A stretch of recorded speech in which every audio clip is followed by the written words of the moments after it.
اسلام کا حج اس سے ساقط نہیں ہوگا، اس کو حج دوبارہ کرنا پڑے گا۔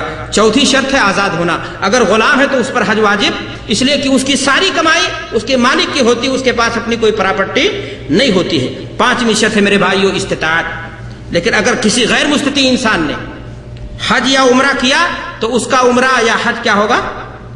صحیح ہوگا، اور اسلام کے فرض اور حج عمرہ جو ہے اس کی طرف سے وہ چیز کیا ہو جائے گی؟ کافی ہو جائے گی۔ استطاعت کی دو تعبیر ہوگی۔ استطاعت کی ایک تشریح ہے کہ انسان مالی طور پر طاقت رکھتا ہو، اور استطاعت کی دوسری تشریح یہ ہے کہ انسان جسمانی طور پر بھی طاقت رکھتا ہو۔ ایک انسان مال رکھتا ہے لیکن جسمانی طور پر اس کو بیماری آ گئی، یا کوئی ایکسیڈنٹل کیس ہو گیا، یا کوئی اور پریشانی آ گئی، ایسی پریشانی کی جس سے یہ معلوم ہے کہ اب یہ انسان اٹھ کر کے کھڑا ہونے والا نہیں ہے، حج اس پر واجب ہو چکا تھا، اس ناطے حج وہ کرے گا لیکن خود نہیں جائے گا، اپنی طرف سے کسی اور شخص کو بھیجے گا جس کو آپ حج بدل یا کیا کہتے ہو؟ نیابت کہتے ہو۔ لیکن یہی یہ مسئلہ میں بیان کر دینا چاہتا ہوں کہ اگر کوئی ایسا شخص کسی کی طرف سے حج بدل کرنے کے لیے جاتا ہے تو اس کے لیے ضروری ہے کہ اس نے اپنا پہلے حج کیا کر لیا ہو؟ مکمل کر لیا ہو، ورنہ اس کا حج صحیح نہیں ہوگا۔ 5 شرطیں میں نے آپ کے سامنے بیان کی۔ پہلی شرط میں نے کیا بتایا؟ اسلام۔ دوسری شرط میں نے کیا بتائی؟ عقل۔ تیسری شرط میں نے کیا بتائی؟ بلوغت۔ چوتھی شرط کیا ہے؟ آزادی۔ پانچویں شرط کیا ہے؟ استطاعت۔ عورت اگر ہے تو اس کے لیے ایک مزید اضافہ ہے، ایک شرط ہے۔ کیا شرط ہے؟ محرم کا پایا جانا۔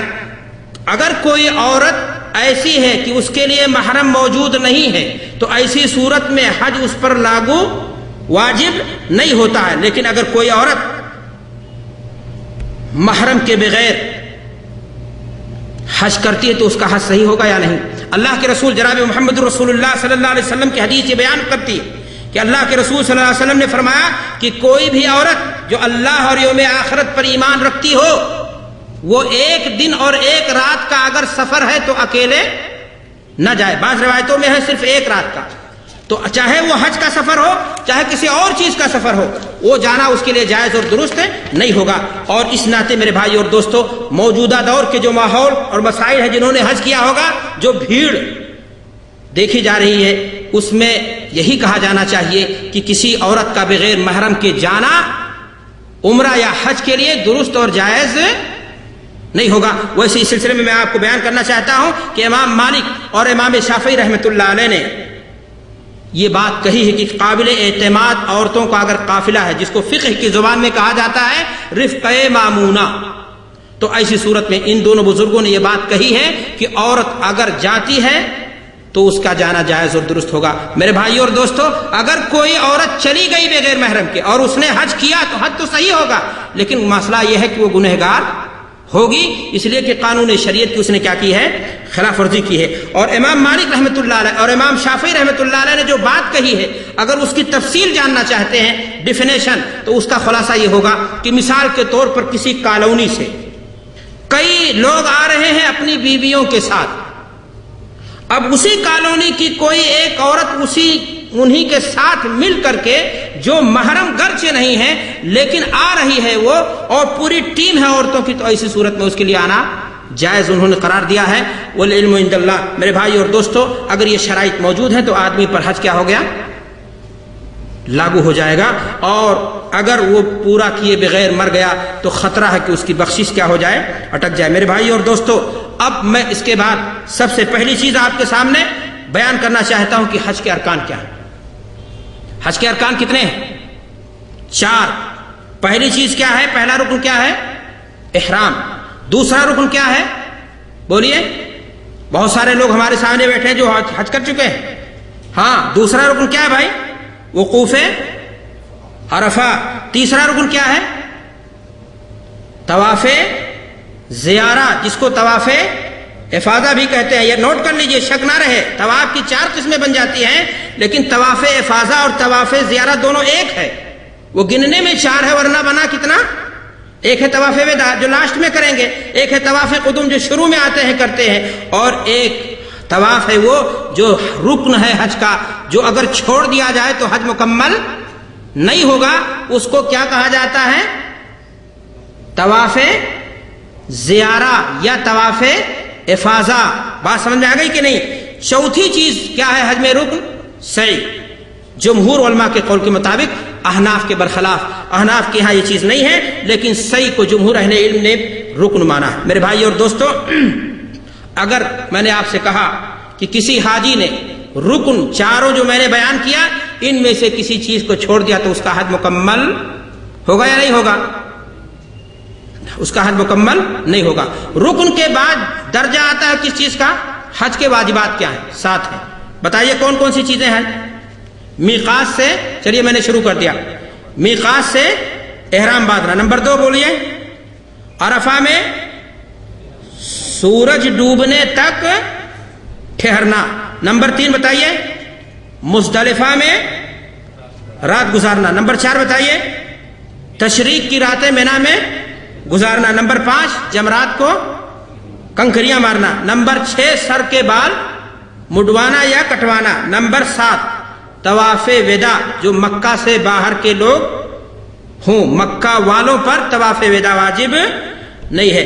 اب میرے بھائی اور دوستو، حج کے واجبات، حج کے ارکان کو بیان کرنے کے بعد میں آپ کے سامنے کچھ ضروری باتیں بیان کرنا چاہتا ہوں. میں ان باتوں کے بیان کرنے سے پہلے آپ کو مبارکباد دینا چاہتا ہوں کہ آپ لوگوں میں جو لوگ اس سال اللہ کے گھر جانے کا ارادہ رکھتے ہیں، میں ان کو بالخصوص مخاطب کرتے ہوئے کہنا چاہتا ہوں کہ آپ خوش نصیب ہو کہ اللہ کے گھر کا اس سال آپ ارادہ کر رہے ہو. آپ اللہ کے کیا ہو؟ مہمان ہو. میرے بھائیوں اور دوستو، یہ بہت بڑی شرف کی بات ہے کہ کوئی آدمی اللہ کے گھر کے لیے اپنے آپ کو کیا کرے؟ حج اور عمرہ کی نیت سے کیا کرے؟ تیار کرے.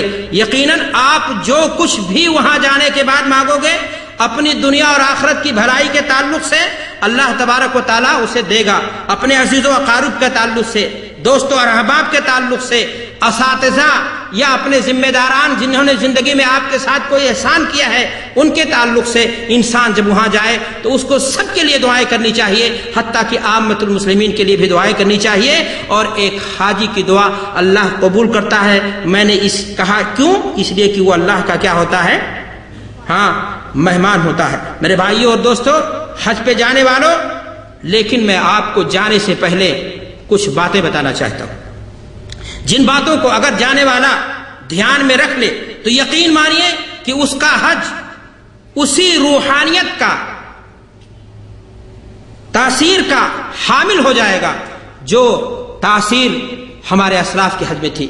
میرے بھائیوں اور دوستو، سب سے پہلی چیز یہ ہے کہ جب ہم حج کی تیاری کریں تو اپنی نیت کو کیا کر لیں؟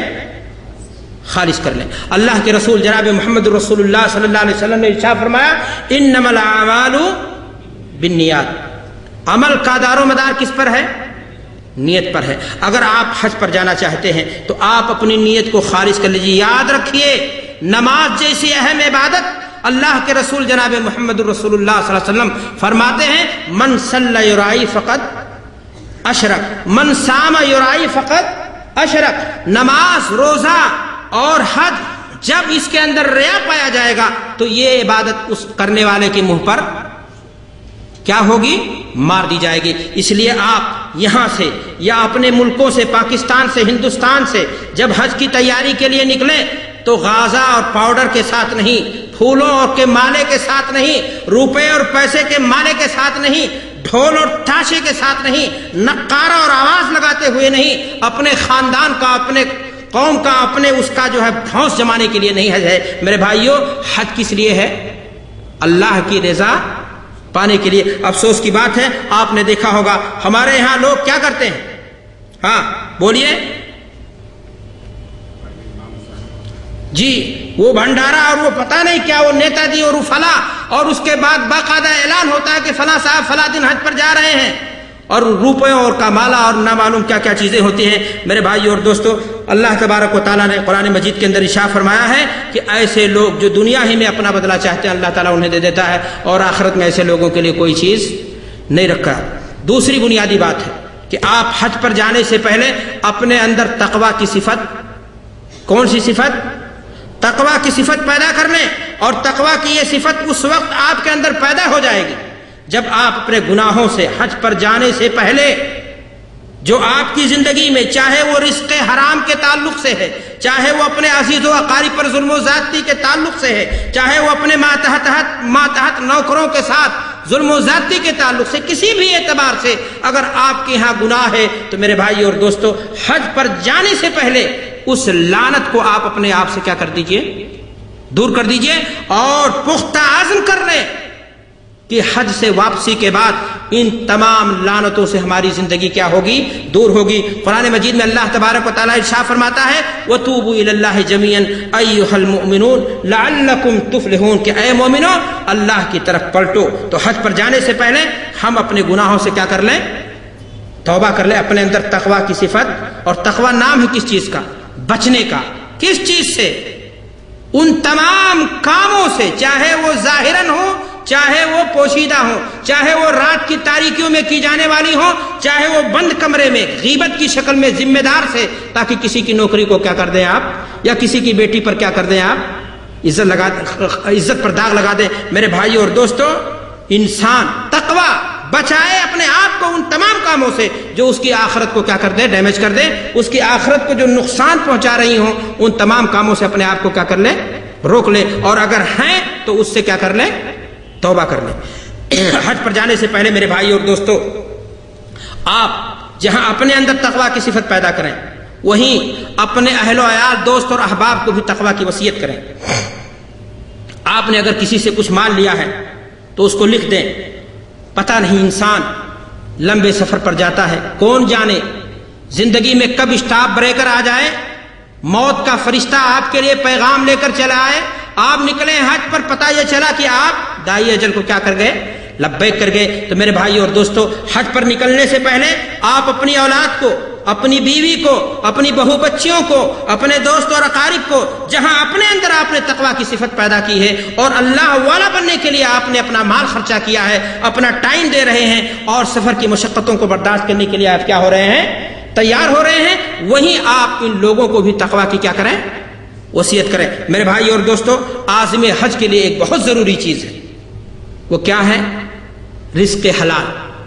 اب آپ کہیں کہ رزق حلال حاجی کے لیے نہیں، بلا شبہ ایک مومن کی زندگی میں حلال روزی ہمیشہ حلال کا تقاضا ہے ایک مومن کی زندگی میں، لیکن میرے بھائی اور دوستو، حج کے تعلق سے اس کی اہمیت کیا ہوتی ہے، بڑھ جاتی ہے یا نہیں بڑھتی ہے، بڑھ جاتی ہے۔ میرے بھائی اور دوستو، اللہ تبارک و تعالی حرام مال کو قبول نہیں کرتا۔ اللہ کے رسول جناب محمد الرسول اللہ صلی اللہ علیہ وسلم حدیث کے اندر ارشاد فرماتے ہیں ان اللہ طیب لا یقبل الا طیبا، اللہ تبارک و تعالی حرام مال کو قبول نہیں کرتا ہے۔ اس ناطے حج پر جانے سے پہلے انسان